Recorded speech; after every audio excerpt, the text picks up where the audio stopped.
Hello, hello, heureuse de vous retrouver dans la section les bases du dessin avec cette vidéo où on va faire un de nos premiers dessins avec des formes simples telles que le triangle et le rectangle. Donc, je commence par faire un rectangle. J'en profite pour vous dire que vous pouvez faire vos traits lentement. Ça fait partie du bien-être aussi en dessinant. Mais au fait, j'ai oublié de vous dire le matériel que j'utilisais. C'est donc un crayon HB, un crayon 2B, une gomme,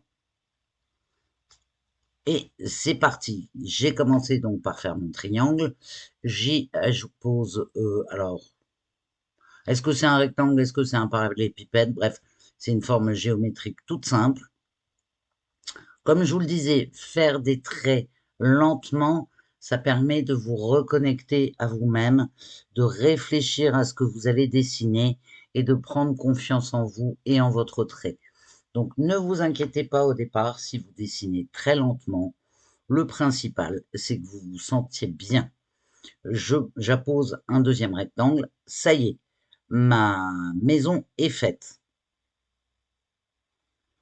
Je me fais une petite pause pour voir ce qu'il me reste à faire.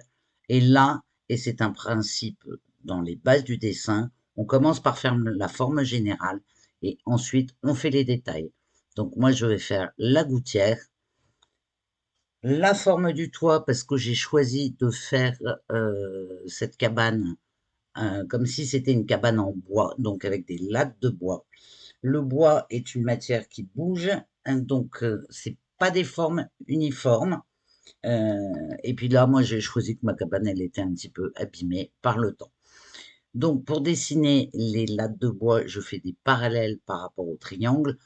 Dans la logique, il voudrait que les lattes de bois soient de même largeur. Si c'est pas le cas, c'est pas grave. Si vous avez du mal à faire les obliques parallèles exactement au début du toit, vous prenez une règle. Moi, personnellement, j'aime pas trop parce que ça me permet pas de progresser sur la qualité de mon trait. Quand on débute, c'est essentiel. De toute manière, vous avez toujours une gomme et vous pouvez toujours revenir dessus. Donc, je fais mes différentes lattes tranquille avec mon crayon HB. Je l'ai fait sur les différentes parties de la maison. Vous voyez, le fait de dessiner lentement, ça permet de déstresser et en plus, vous allez libérer votre bras et votre main et votre trait ne sera que de meilleure qualité. Et je vous invite à faire le test. C'est impressionnant. Au départ, j'y croyais pas. Et ben, c'est aussi pour ça que je vous ai pris cet exemple. C'est que quand on commence le dessin, on n'est pas obligé de dessiner vite. Bon, je me reconcentre. Euh, Moi, je décide de faire une porte. Je déteste. J'avais vu une exposition une fois d'une personne qui faisait des maisons sans fenêtre et sans porte. Je vous garantis, oh, c'est dommage, je me souviens plus de l'artiste, mais je vous garantis que ça a un côté assez angoissant. Maintenant que ma porte est dessinée et c'est un simple rectangle, je continue à mettre mes lattes. Voilà, pour la forme générale, c'est fait. Qu'est-ce qu'il me reste à faire? Et on va aborder euh, le principe numéro 3 en dessin. Donc le 1, je vous le rappelle, c'est faire la forme générale. En 2, ajouter les détails. Et en 3, on va utiliser le crayon 2B parce qu'on va marquer les ombres les plus foncées. C'est ce qui va donner du volume et c'est ce qui va rendre aussi votre dessin réaliste. Donc moi, je fais ma gouttière. Alors, il y a une règle en dessin, c'est à vous de décider d'où vient la lumière pour pouvoir poser les ombres. Vous voyez, avec mon crayon 2B, je marque les ombres les plus marquées, donc la gouttière.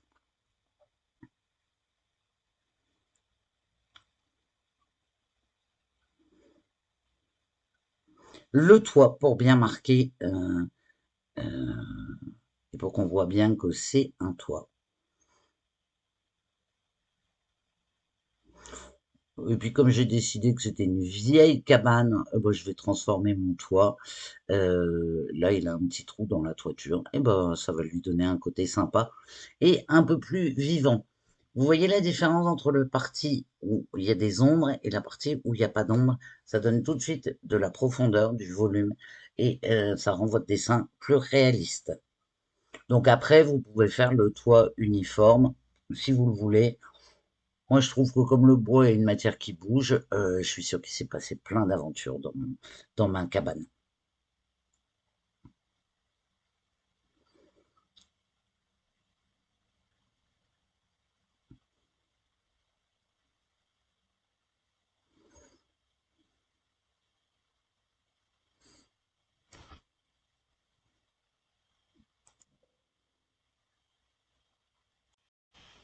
Je continue tout doucement à mon rythme.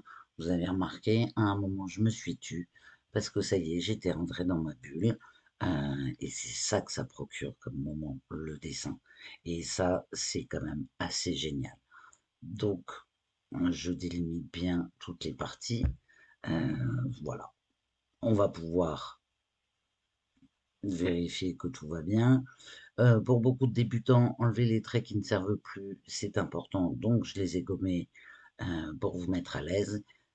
Et maintenant, je vais pouvoir passer au dernier point dans les bases du dessin, c'est les ombres et comment les marquer.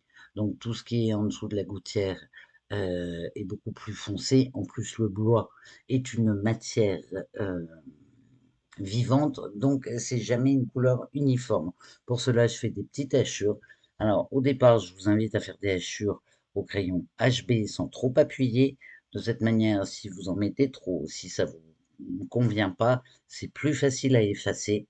Et puis après, vous prendrez l'habitude. Mais je veux vraiment que pour vous, ça reste un moment de bien-être.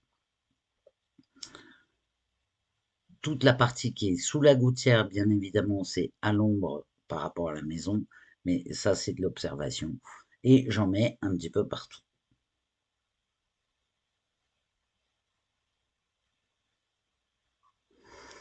Une fois que je suis sûr de l'emplacement de mes ombres, je prends mon crayon 2B et je passe dessus. Logiquement, et si vous vous sentez à l'aise, vous pouvez les faire directement au crayon 2B. À partir du moment où j'ai mis des ombres, il faudra peut-être que j'intensifie les traits des lattes de bois. Donc tout ça, ça se rééquilibre dans le calme.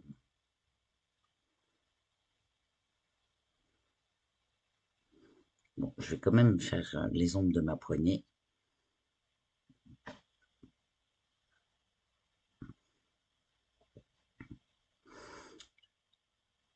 Et je fais aussi, vous voyez, comme sur la partie de gauche, c'est très foncé, mais je refonce la partie de droite.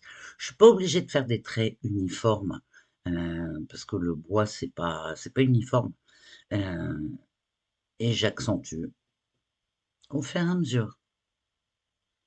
Bon, qu'est-ce qu'il me reste à faire? Parce que là, c'est un peu statique. J'ai dit que c'était une cabane au bord des bois.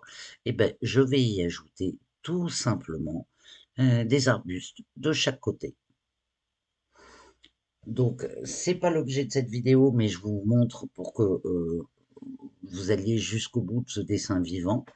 Euh, vous avez vu comment c'est simple de commencer le dessin avec un résultat réaliste facilement.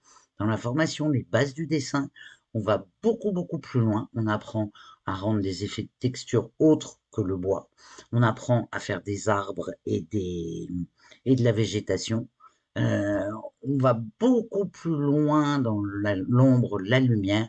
Mais en tout cas, une chose est sûre, c'est que vous aurez toujours des dessins réalistes dont vous serez fiers dès le début. On explore aussi beaucoup d'autres domaines comme les animaux, les personnages. Bref, je vous mets le lien de la formation dans le descriptif de la vidéo. Si vous avez aimé cette vidéo, likez, partagez et abonnez-vous à ma chaîne pour plus de tutos, d'astuces et pour que le dessin devienne un moment de bien-être. Je vous dis à très vite!